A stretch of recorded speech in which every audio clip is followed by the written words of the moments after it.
will see whether or not this actually makes it to YouTube.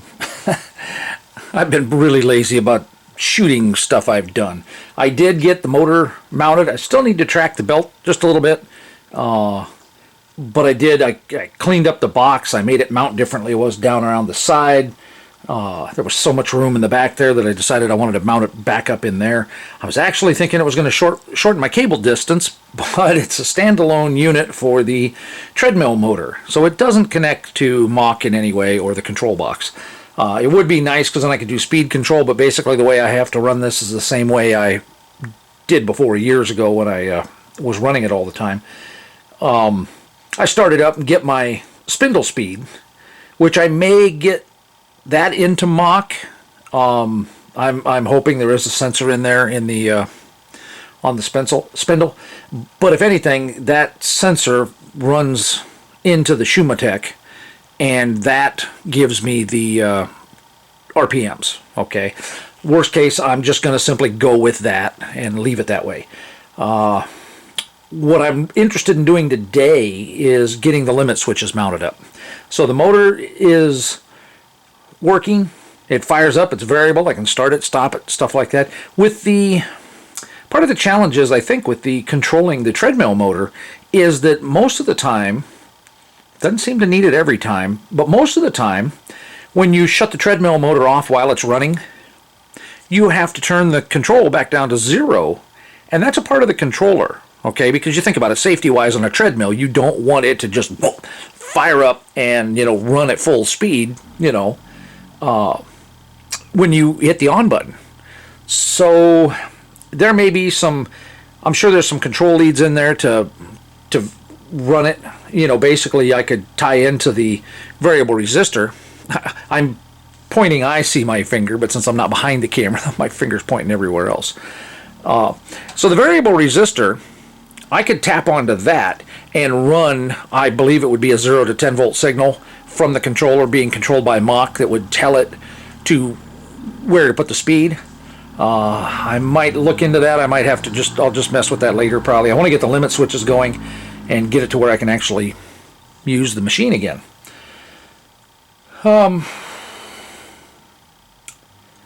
So I with the limit switches, I think I have it figured out here what I want to do. Now, I bought 4 of these limit switches years ago to put on here. I kind of wanted the roller because I was thinking about having a ramp, that would come and hit the switch, and that way if there was over travel, it wouldn't hurt the switch. As you can see, I've got these micro switches from Radio Shack. There's the number, in case you want it. The other 2 are the same. The number's a little different. They're 16s instead of 17s. And the difference is they don't have the roller. Okay. Now, a lot of times people mount these switches. I've seen them mounted where, get in front of the camera here. A lot of times I've seen these switches mounted where, they come up again, it runs up, click, shuts it off. This would be good to have the ramp. Okay. Because if the cross slide is coming at it and comes up against it to trip it, it doesn't leave much room for error. I mean, it better stop immediately, because if it goes too far, it's just going to possibly damage the switch, crush it, that kind of thing. These would work exactly the same way, but you wouldn't really want to use them with the ramp. If they had it, like I was just describing the other one, where it came up and just stopped up against it, that'd be fine. But when you look at these, they're rated at 5 amps, 125 volts, more than plenty fine for doing limit switch work, stuff like that. But you got to solder wires to it. No big deal. I can solder. I'm not worried about that. But mounting them, I'd either have to mount something to, pinch them, or be able to drill and tap the tiny ass little holes into the position. And of course, then I'd want to make a bracket to where I could, possibly adjust it a little bit. So I got to looking at it, and I was like, man, I like that these are a bit bigger and beefier. And there's a couple things going for it here. One, it's got the roller. If I wanted to do a ramp, that's fine. But there's a lot of travel here. And there's also a physical stop. If that presses in, Oh, I guess it bottoms out before... I thought it was bottoming out after the top of that became proud. Anyway, it doesn't really matter. I got to looking at it, and it's like, okay, I can adjust these. I can mount it, just drill a hole in a bracket, piece of cake, nothing fancy, anything like that. No tapping and threading, at least not for the bracket to hold this. But then I can also adjust this, where exactly the proc switch is. So if I don't get the bracket exactly where I want it, I don't have to make the bracket, I don't have to slot the holes on it. I was originally thinking I'd mount through these two holes, but if I did that, I'd want to be able to make it to where I could slide it. So this would have to mount to a bracket, and then the bracket would have to be slotted. This way, I can just adjust these in and out and get the little bit of movement, range of motion I need. Okay, the backs just pop off of here.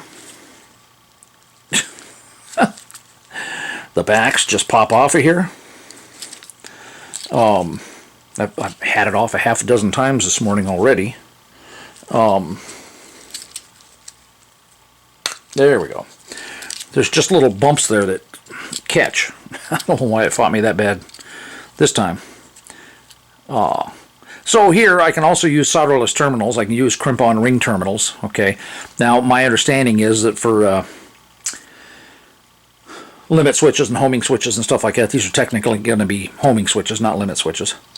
You want to solder your connections. So I could solder the ring terminals to here, and then that way if I have to change a switch or something like that, I can easily undo the connection here, just unscrew it kind of thing. So and these fit on either way, you know, so if I had it mounted like this, I could have the wires come out the top, or I could flip it like this and have the wires come out the bottom.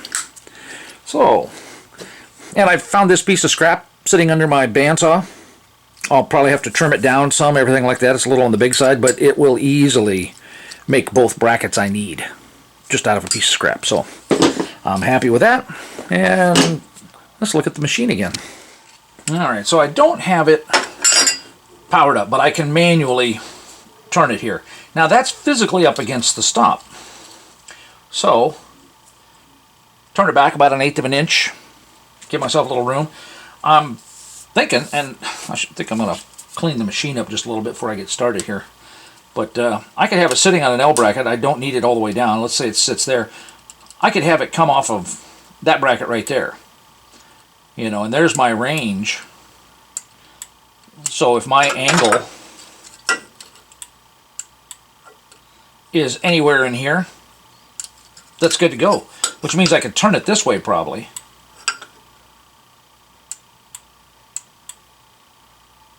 I'll have to look at that. Because I do want to mount it on here. I don't want to mount it on the cover because if I have to change the belt, I don't want to have to take the limit switch off. And I probably will put a couple little washers under there to hold the bracket up so that way I don't have, it's not pinching on this piece and keeping me from taking that on and off. So, yeah, that doesn't seem to lend itself very well that way.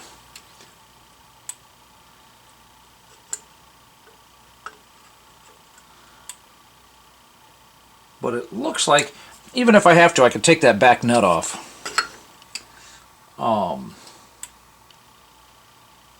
Yeah. It looks like I can just put this edge right along that seam and get it to just work. Hopefully I won't lose any more travel there. Oh, but I can back the switch out this way even more. Let's see here. Yeah, I could. Oh yeah. That's right where I want it, need it to be, kind of thing. So I'll cut one side down here to the width of that back plate, roughly half an inch, 12 millimeters. 13 millimeters is a half an inch, but it's hard to say. It looks like it's half inch. This is a half inch. All right, that's a half inch, 13 millimeters. Anyway. Okay, so that takes care of this proc switch for the x-axis. I may have to fire this up and power it up just so I can move this thing easier. I'm not exactly sure where I'm going to mount the other one.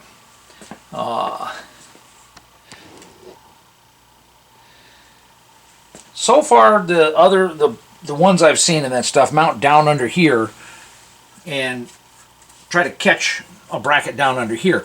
There's hardly anything down there. Running it all the way to the physical stop there, like I did on the top here. There it is. Let's back it up. We can back it up a bit more there. Oh yeah, see, that's easily passed. Okay, so I probably should have been watching that. So I could just mount a flat plate there and mount that right about in there and have it trigger off of that. Tempting, but here's the thing. When I home it, do I really want to run it all the way back here? And if I decide to put the tailstock back on, I'm not going to be able to home it without sliding the tailstock off. Now, don't really have any intentions of running a tailstock, using the tailstock. And, you know, most of my stuff, really I only need the saddle to come back to here. So I'm kind of torn. Part of me would like to make a piece that, you know, clamps over the saddle, over the bedway right here, and hold it, you know, and then that way I could mount it down, I could clamp it to that and have the switch there, and then it would back up to that. Well, if it's slid, that would change my home, and I would have to reset my soft limits and stuff like that. Not a huge issue. It would open up some flexibility if I decided to use the tailstock or I needed to come all the way back here. I could move it and reset that stuff and get all that extra travel. Okay, but I'm real tempted, and I want to clean the ball screw before I go running all that dust and debris and everything into the nut. But I'm real tempted to mount the dang thing up here somewhere. Okay. Now, the challenge being is if I have like an 8-inch chuck on here, which I have for this machine, I won't be able to run this part up under the chuck. But as long as I'm running the smaller chucks, I can have that mounted right there and have the carriage come up and trip it. That would work. Very tempting. But like I said, if I'm running a bigger chuck, I've never put the 8-inch chuck on here. I think it might have been on there when I got it, and I changed it out, took it off. I have a 6-jaw chuck, which is a lot smaller, 4-inch maybe, something like that, which ought to work.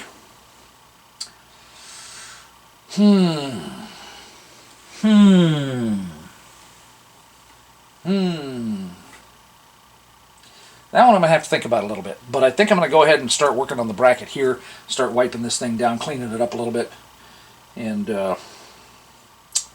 quit rambling so much.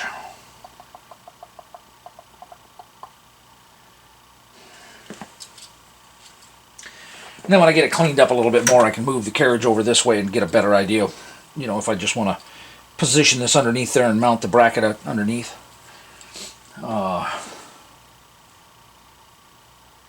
Kind of torn on that. Well, let's see. Today is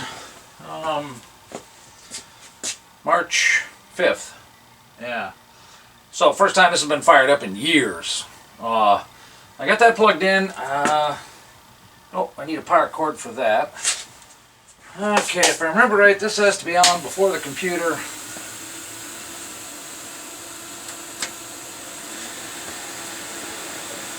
Part of what started a good bit of this, well, I shouldn't even say started. I want this controller because it hisses, because it's servos, the way the controller is. I want that in the computer. They're going to be on the other side of this wall in a cubby over here. The monitor, the keyboard, that stuff, that'll be over here. Let's see if it's alive. Hey, how about that? We got a reading on the Z2 here, which is for the tax signal, so that's still working okay. I honestly don't remember which program is set up to run. Ooh, I have movement.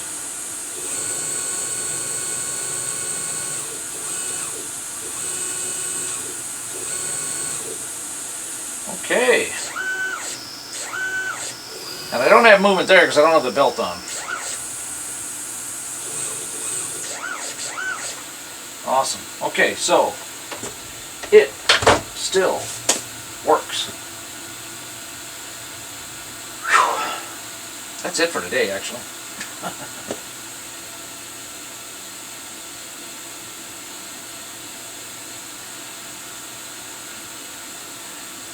The DRO actually has readouts from the caliper-based scale on this side, and then there's a glass scale on the back side. I've never really taken them off because what's the point? I could. I don't need them. Quit mode. Exit in session.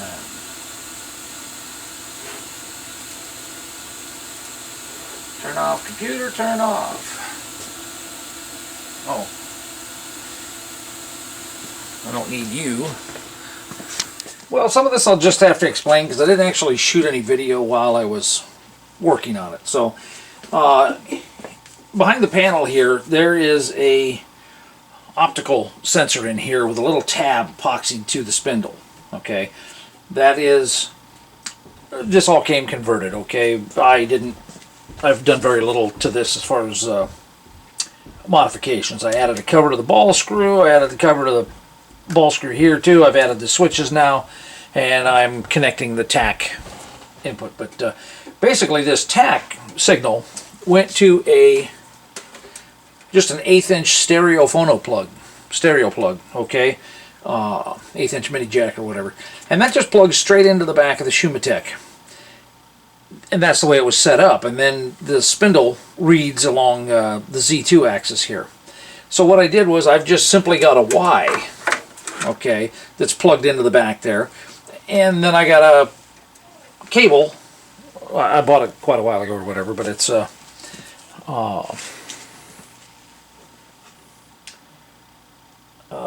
a 3.5 millimeter audio cable, mini audio cable.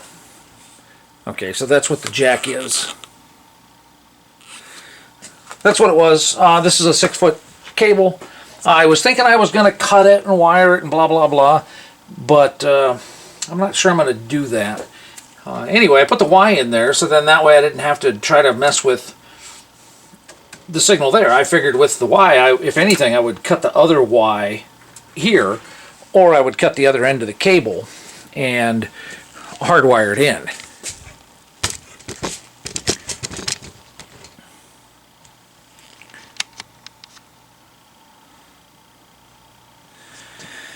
So this is a Hobby CNC. It's a 4AUPC Revision 2 unipolar board. It's got micro stepping and all that kind of stuff. It's a good little board. It's been running this machine, this lathe. I haven't really done a great deal with it or anything like that. So, and it's been almost 4 years since I killed this thing, so I really haven't looked at this a whole lot. But basically, there's a 9-pin. Well, while we're on the spindle, so the spindle comes in here, and I have this little bulkhead mount, which I think I may just go ahead and drill a hole and mount it in the back here, and then that way I can just plug that cable in, and then I really don't have to do any wiring on the rest of the lathe, you know, around the Shumatech, anything like that. I could. The other option is I cut this cable or the Y, and I connect it to the 9-pin cable that I'm going to be running connected here. Okay, that's going to run to the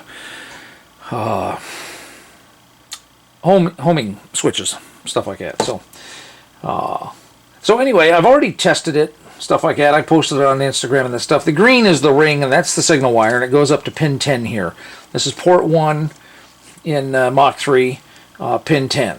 The red is the 5 volts. The Shumatech DRO is providing that. and then the ground. I've got it disconnected right now because I had to plug a different wire in there. So I'm going to have to do something with the ground to handle multiple grounds between the switches and the tack signal here and that stuff. But with that connected to ground, it does read the tack signal and that stuff. So I can either hook this to the bulkhead and extend the wires and wire it up here, or I can cut the cable and solder the wires together on the 9-pin and do that. And I may just do that because yeah. Anyway, undecided. I'll try to remember to show it later. But anyway, there's a 9-pin cable here, and that that goes to this stub right here. And I disconnected it before because when I took the board out or something like that, there just wasn't any reason to hook it back up. So I will be using it now, and I'll just have to figure out which pins, which wires, blah blah blah. The back's open, so it's nice and easy to see. I can look at it and go, okay, that pin's yellow, blah blah blah. And so then 12 and 13 are going to be my homing switches. Both are going to share the same ground, as does the tack signal. So I've got another little junction block that I'm going to rig up and connect so that all three of the grounds will be able to share that same ground there. That's a lot of boring crap for nothing.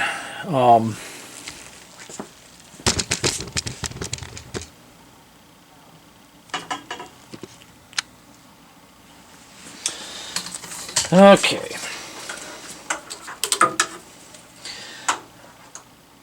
So I was just, this wire here, I have it running to pin 12 and ground in there just so I could check the homing and make sure that was going to work and stuff. And the common is on the end here by the switch, by the plunger. The normally open contact is in the middle there.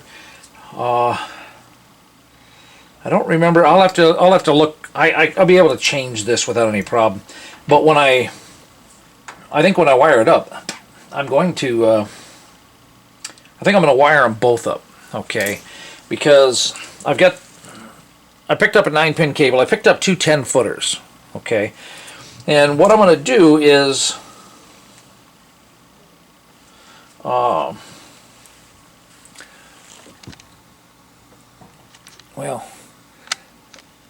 as long as I'm here, let's show this. This is basically, it was a 2x2 angle piece of aluminum. I cut it down, drilled a hole in it. Because the roller is on here, you have to put little slots in the sides of the holes in order for it to go through. Piece of cake, 30 seconds with a file. I drilled and tapped into the block here and anchored it in there. This one seems a little loose. I have 4 of these switches, so I may trade this switch out because it's not squeezed into the steel body there very well. And when I was checking it with the meter, it seemed like it didn't. I had to tap on it at one point, and then it started becoming consistent. So I'm not sure I trust this one. I think I'm going to change that out here. Anyway, just a very simple bracket there, and I've got the controller shut off so I can do this. It just comes up here and then it backs back off. And I've checked and proven home here.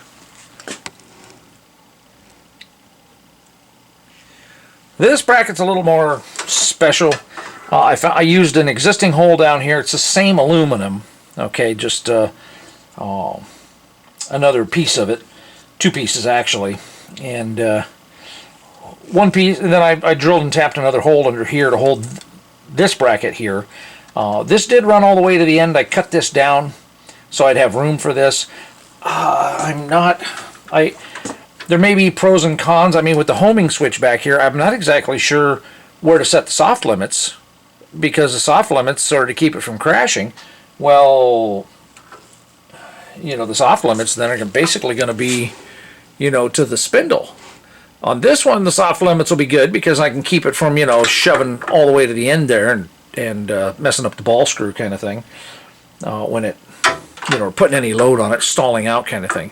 So no problem on that. But on the Z-axis, I'm kind of thinking I almost want to do the home here and then have the soft limit, further out to the back. But the thing is it's never going to be traveling all the way back here. So, I mean, only to home, okay? I set this switch in such a position that I can still put the tailstock on. And I should still be able to use the tailstock. I mean, because once I home, I'll have to back the tailstock off all the way out to here.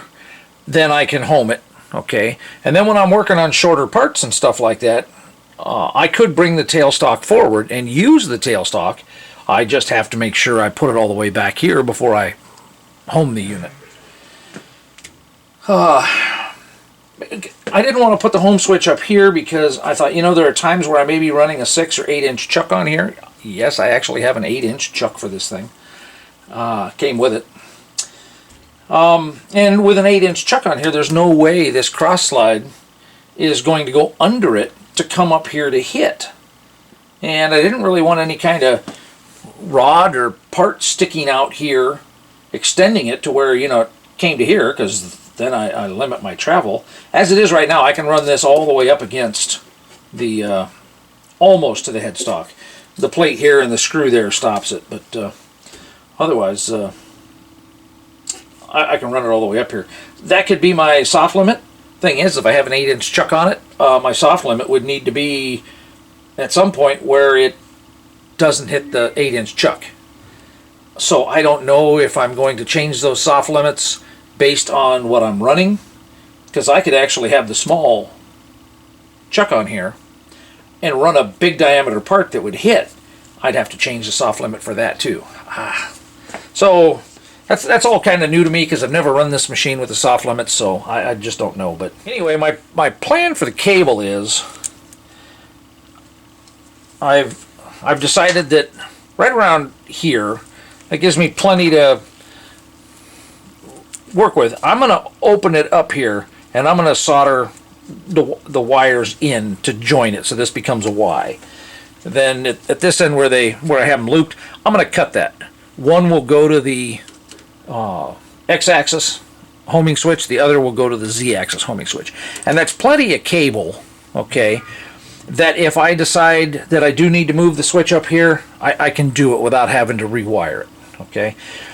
Now I bought 2 of these cables, so I'm going to take the other 10-footer and I'll be able to just plug it in here and run it to wherever the controller is and plug it into the controller, okay.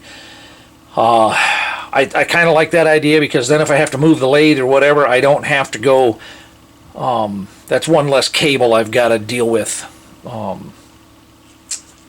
hanging there. Because basically these drive cables for the steppers, and the other plug there is for the other axis, okay. So if you can look up in here, I don't remember which one's which. So this is Z and A, I believe, and then Y and B, or X and B rather. So they all go into the same plug. So this is the other half of the plug, so for the A axis. And the other one is the C axis.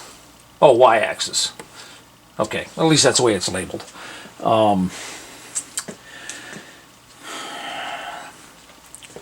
So if I had, it's a 4-axis board, okay, that's why.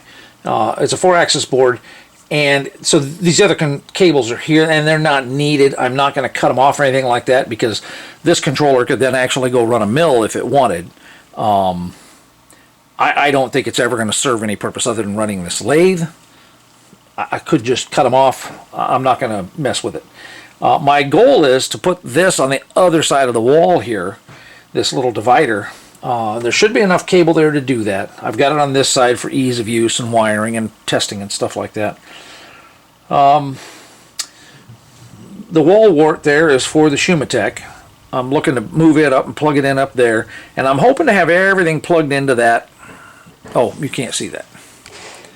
I guess you can see part of it there. I've got a power strip running up there, and I want to have everything plugged into that power strip so that then I can just reach over there and I can hit one switch and it shuts off the power to the motor, the computer, the controller, everything. The Shumatech, everything goes down with that, and then I don't have to worry about unplugging anything else, shutting anything else off, that kind of stuff. So a lot of rambling here.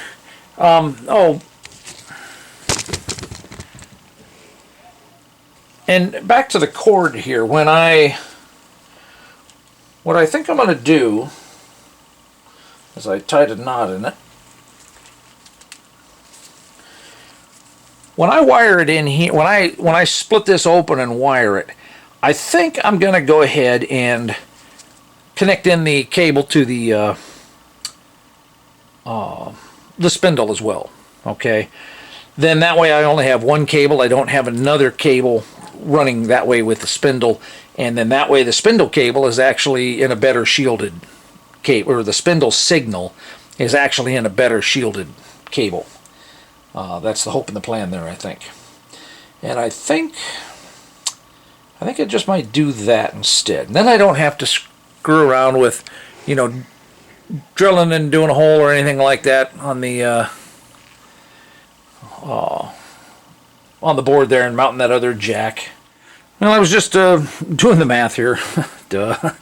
I've got 9 conductors, 9 pins in the cable. Okay. If I'm going to go ahead and run 3 from each of the switches, and then this one I'm considering going ahead and connecting in the 5-volt line in case I need to use it, change it. What it would also do is it would mean that if I took the Shumatech out of the circuit, I could wire this to the 5 volts and still keep my tack signal and get rid of the Shumatech. Okay, so the thing is there's only 6 connections here, so I need, the ground is going to be common for all 3, and then 10 will be 10 is the index. The red one won't be used, which will be one of these wires in here. Then 12 and 13 will be the normally open contacts on the 2 switches. I'll have to look if I can use 11 and 12. I was thinking I would go ahead and wire them up, but what I may do is I'll have them wired. They'll come to here, but I may disconnect these and not connect them to the board. Okay, but if I decide later that I want to use the normally closed instead of the normally open, I can just, you know, switch the wires over.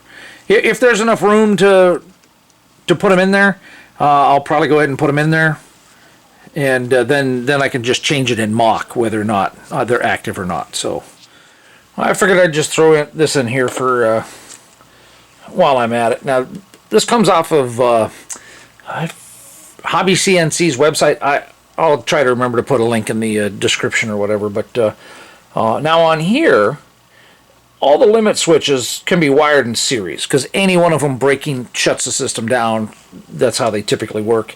And 10 can be used as a home, 11 can be used as a limit switch. All of the grounds tie together. And then 12, 13 and 13 can be, 12, 13 and 15 can be used for homing switches, either normally open or normally closed. I'm going to take a peek and look and see. I think there's a preference, which might be normally closed, and then that way if there's any issue of breaking the line or whatever, it stops the machine from running, you know, won't home until you get that fixed. So, you know, if you have a bad switch, you have a bad wire, a bad connection, anything like that, it fails open. And if you're connected to the normally closed, it just wouldn't work then. If you're always on normally open and there's a bad connection, when you run up against that limit switch, it's not going to close, or at least the circuit is not going to see it close, and it's just going to crash the machine. So I think I need to hook them to normally closed. Now, it was Franco's video that put me onto the index being on pin 10. These are all inputs. It could be that you could select any one of those. I'm not exactly sure. He had it on 10, so that's why I'm choosing 10. And I'm trying to round up the stuff I need to do this. Rather than cut this, I'm going to go ahead and strip this back a little bit. So if you bend the cable and then use a nice sharp knife, you can watch it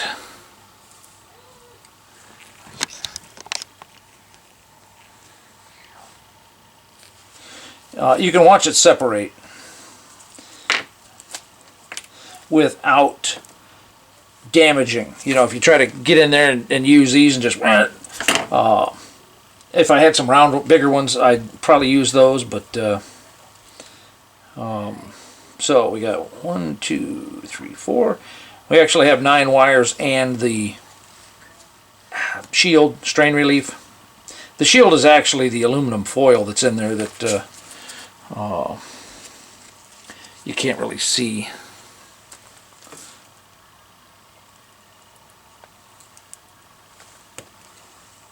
Got a little bit of it on the knife there. Alright. So there's the aluminum foil. And that's the shield, and you know, part of the reason why I wanted to go ahead and use these cables for my connections instead of I keep getting out of the frame there because I'm zoomed in so tight.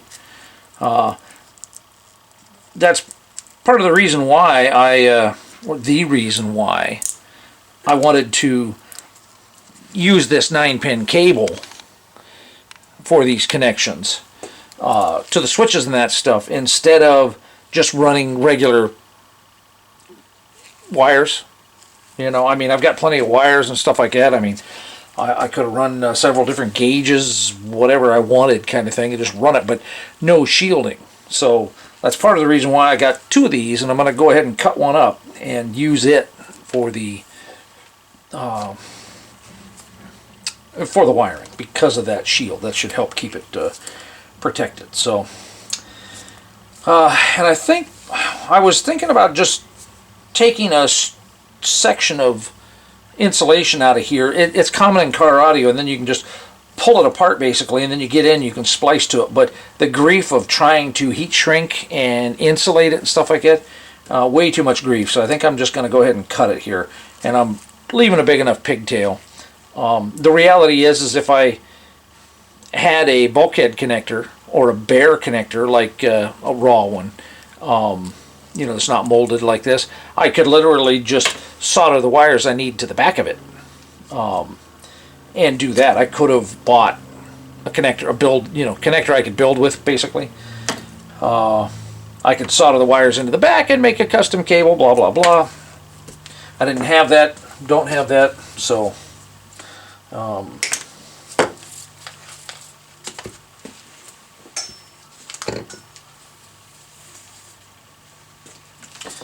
just roughly somewhere in the center here. So I have all kinds of cables to play with here. And I think if I cut them all fairly long like that, I think I got enough room to do heat shrink and stuff like that. Yeah, I'm going to have to solder the shield wires together too, otherwise, because that creates continuity inside the, it's kind of a strain relief, but since it runs inside the aluminum and it's bare, it makes contact with the shield. So I need to make sure that that gets soldered between whatever wires are getting soldered here. Otherwise the shield will be completely ineffective. Okay. So I think I'm going to save the red, black, and green for the tack. And the yellow, orange, and brown, they seem to be pretty close in the same color family. I'll run those to the one of the proc switches. Gonna have to get out my magnifying glasses here because I can't hardly see this crap. Alright, first order of business is to tin each one of these ends. I still got a ton of stripping to do and stuff like that. And then I'll cut up some small heat shrink and put down over each one so that when I connect them together I can move the heat shrink back.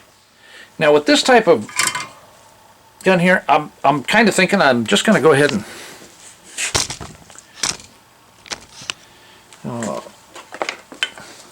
I'm going to clamp it in the vise here That way I can have a hand for the wire and a hand for the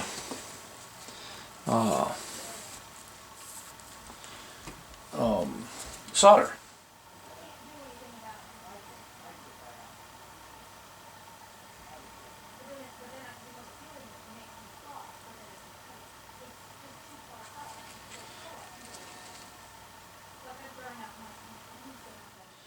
So normally you heat up the tip of the wire and you run the solder back.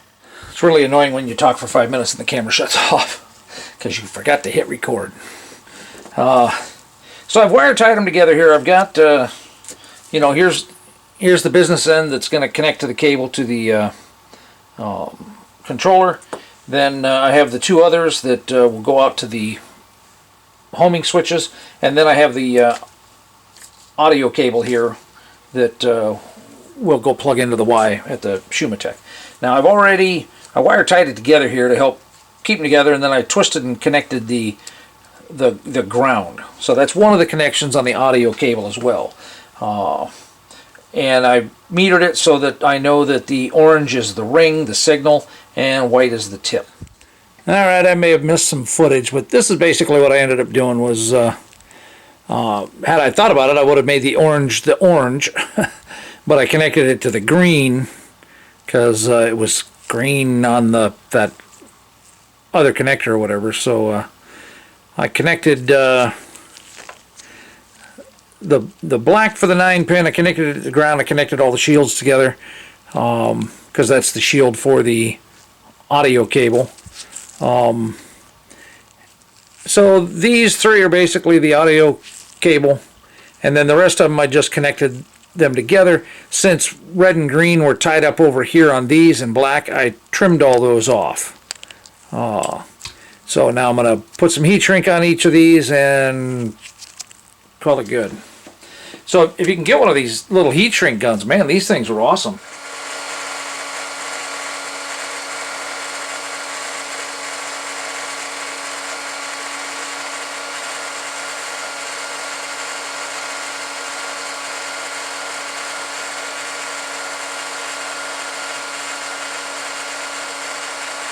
I wish there was a cool down feature, but there's not.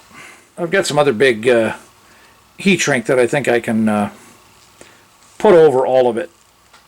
I should probably ohm it out now before I heat shrink it. I'm trying to, let's see here. Yeah, see the numbers in there?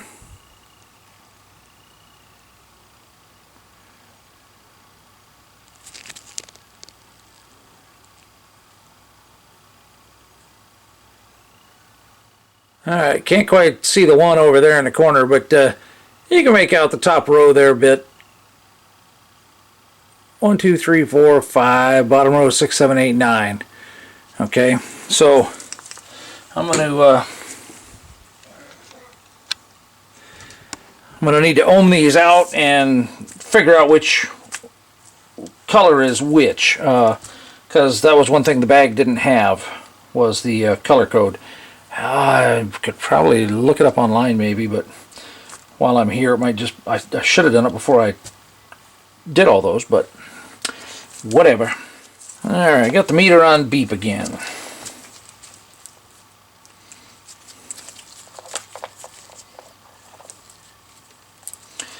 Doesn't matter which polarity you use. And I put the shield, the base, to the ground, so that should, that's correct. But it should also go to one of the pins. Pin 1. Pin 1 is black. Okay.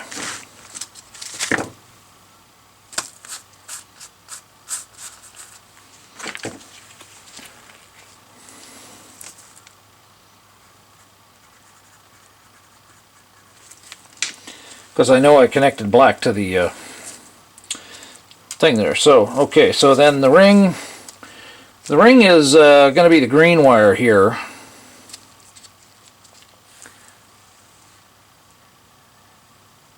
Sounded like it just shut off, but I guess not. Alright. That is pin 6.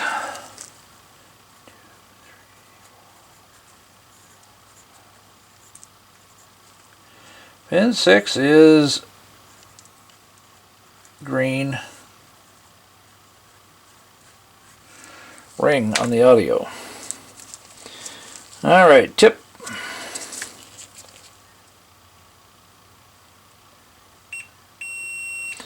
Pin 3. And I connected that to the red one. Yep.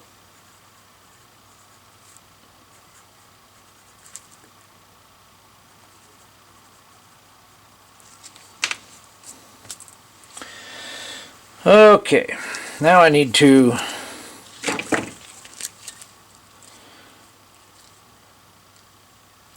red and black and green are not going to be used, so basically I just need to find the other colors now. Well, I'm going to attempt something here. I need to make 2 jumpers. I need to jump because 2 of these are going to connect to other wires in the control box. Okay, I think. I guess I better check that. Yeah.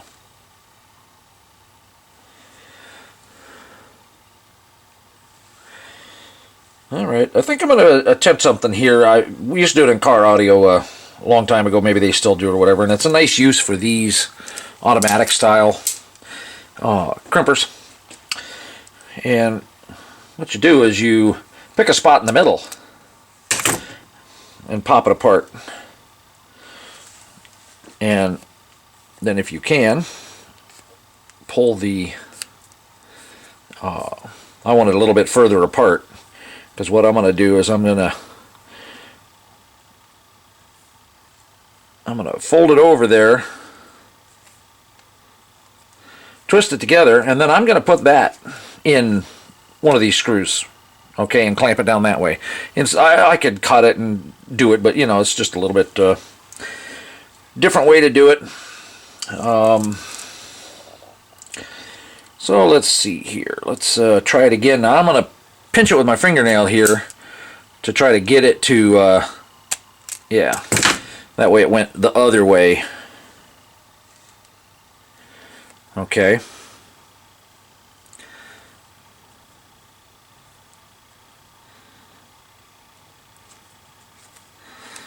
And then what that does, now I got to find the end of the wire.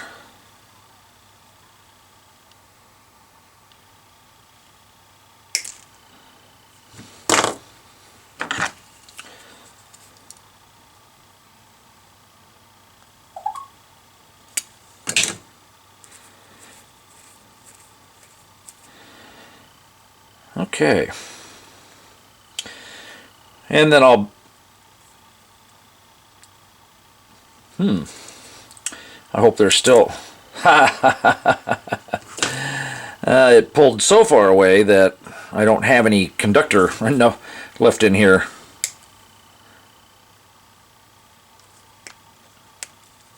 Yeah. Oh well, we'll try that again. Well, I'm in the middle of the second attempt here, trying with a longer piece. So those can be the 2 that jumper together there. I guess I don't need the. Oh yeah, actually I'll do it that way, and then.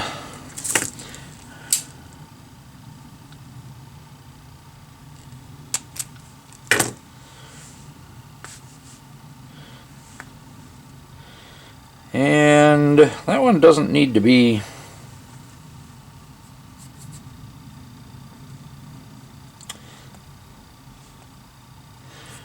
That one doesn't need to be doubled over.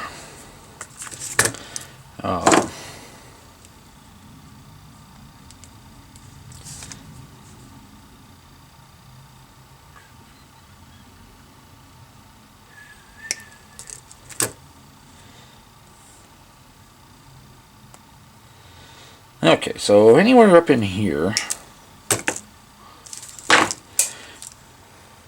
I have no clue if all that made it onto film.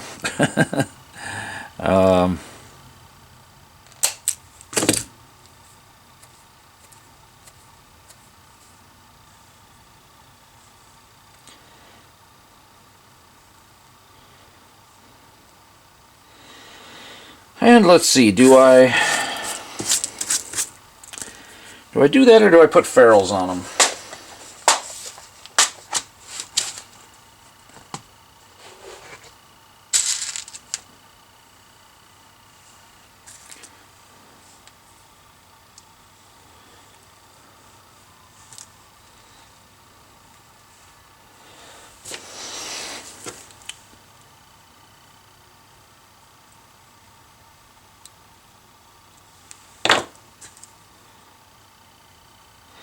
Alright, it'll go on that one, it'll go on that one. Yeah, why not? Got it.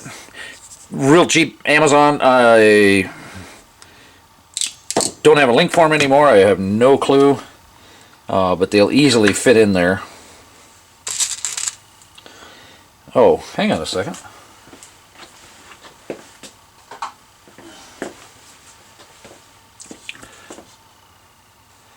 Let's see. Solutions. Okay, so there's the information you need.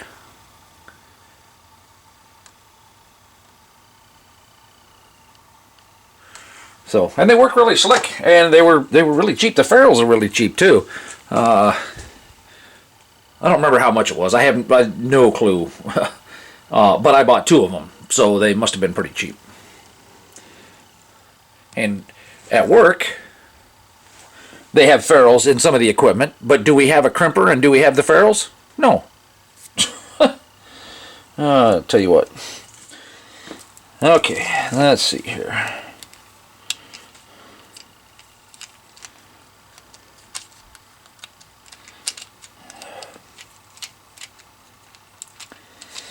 I was just hacking up a lung a minute ago, so my eyes are all watery and blurry. I can't see shit.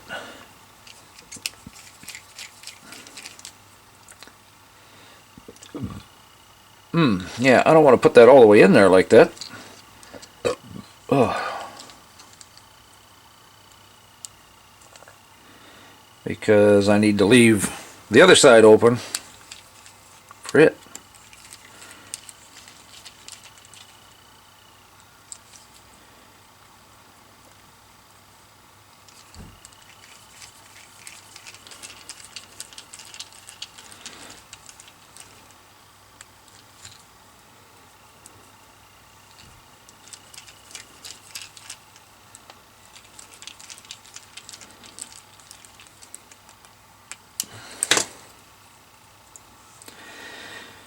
Sheesh. You know, and that actually looks way better than the rest of the wiring. So, this is going to go in here and get clamped down. I suppose I could put a ferrule on that too. Probably something a little bit bigger.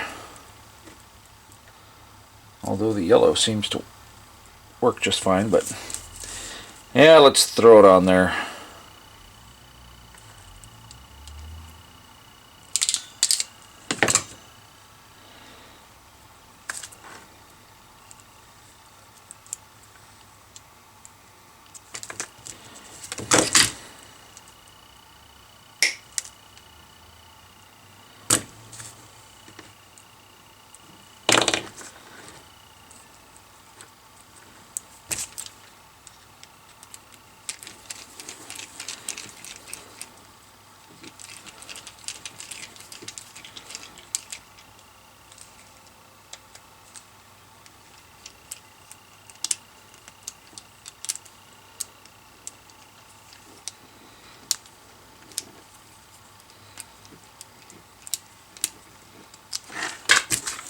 Alright, I know the view's out a little bit too far to be able to really see anything, but I do actually have it set up. So I can trip, I'm in the diagnostic mode, and I can see the X home and the XY, and I did go ahead and wire these for the normally closed, so that way they're always on. So if there's a break in the circuit for whatever reason,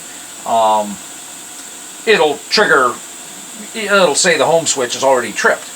And I just think that's safer than, you know, coming up against the stop, and the switch doesn't trip, and it crashes because it doesn't see a switch change. This way, any fault anywhere in the wiring of the interlock circuits, the homing switches, will cause a failure. It'll stay open, it'll think it's home, so it won't do it, so it can't crash. Anyway, and then the spindle, if I turn the spindle on, I had to turn the spindle on here in order for it to read, and it's saying 333 and I got 332. So I'm pretty happy with that being pretty darn close. So let's do the homing. I'm going to move it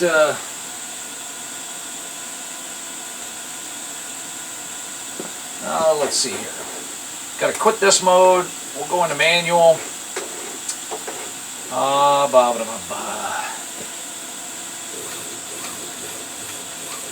Okay, that's jogging. Let's move the Z-axis back a good bit closer so we don't have to wait forever.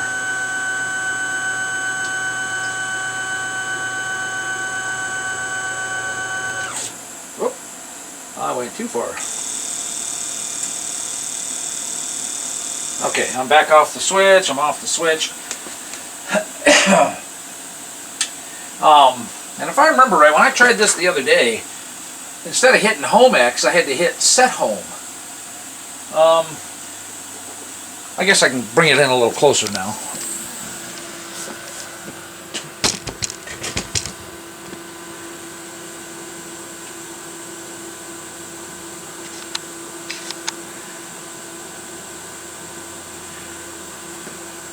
Alright, still not great, but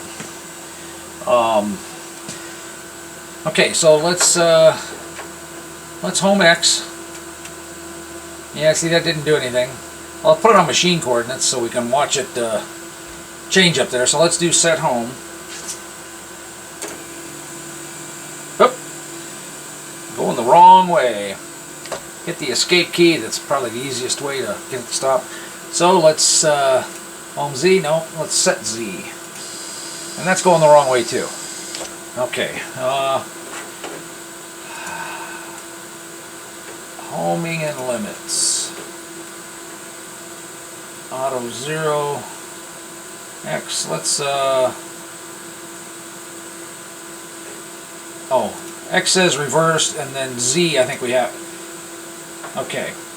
So X was reversed. Z was not, so I switched them. Let's see what they do now. X home. Okay. That is moving the correct direction.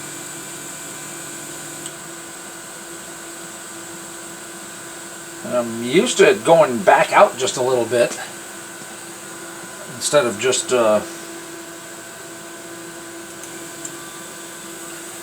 okay, when I hit home, and that may be a difference between the switch being made all the time and not being made.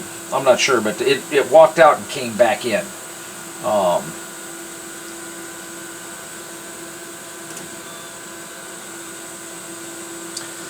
So, and if we go to program part coordinates, maybe, let's see here. Okay, well, okay, then Z.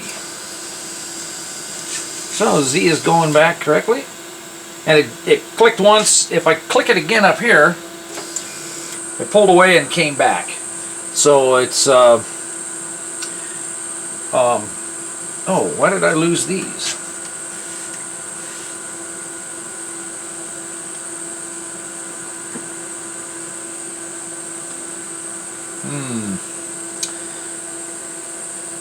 That's not good. Okay. I was kind of afraid of that. Hopefully I didn't damage anything. I had the ground for that tied to the ground in here. Two different power supplies, so it did not like that. Luckily the amperage is super low, so shouldn't be too much of an issue, hopefully. So let's hit enter for clear. Okay, we'll turn this back on.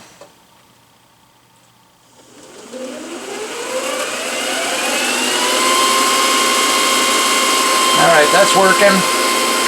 Let's turn this on. It says true spindle up here, 631. We're within 1 RPM, so is that on the screen? Maybe just barely, all the way up at the top here. Okay, so that's okay. And it makes me wonder if that's why it did the set home differently. So it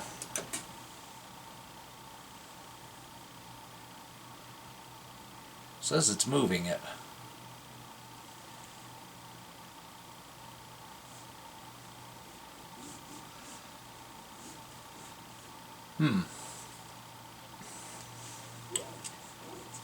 Oh, duh, because I don't have the damn controller on.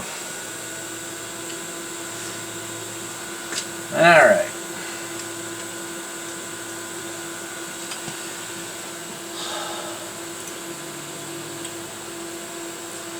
Okay, and what I'm...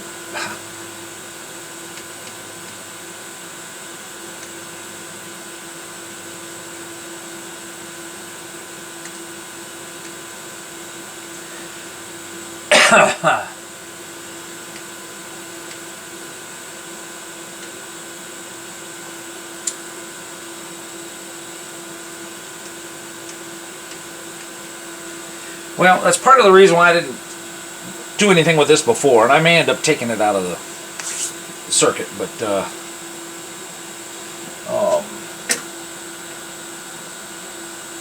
so I should be able to take that out, still get my spindle reading up there.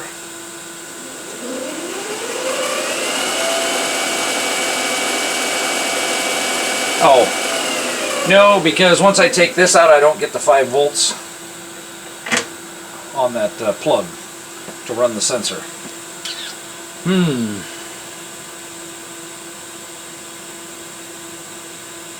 Well, if I take that out, I could tie into the 5 volts over here. Alright, well, let's see if the home all works. There we go. I was already against the switches, so that's why it didn't work. Okay, that homed them both. Nice. Here is home all. Alright, and I got 0, 0 on the readings.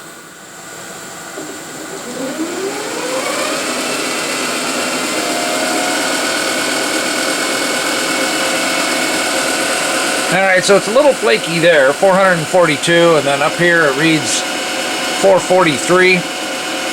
So that's all still working.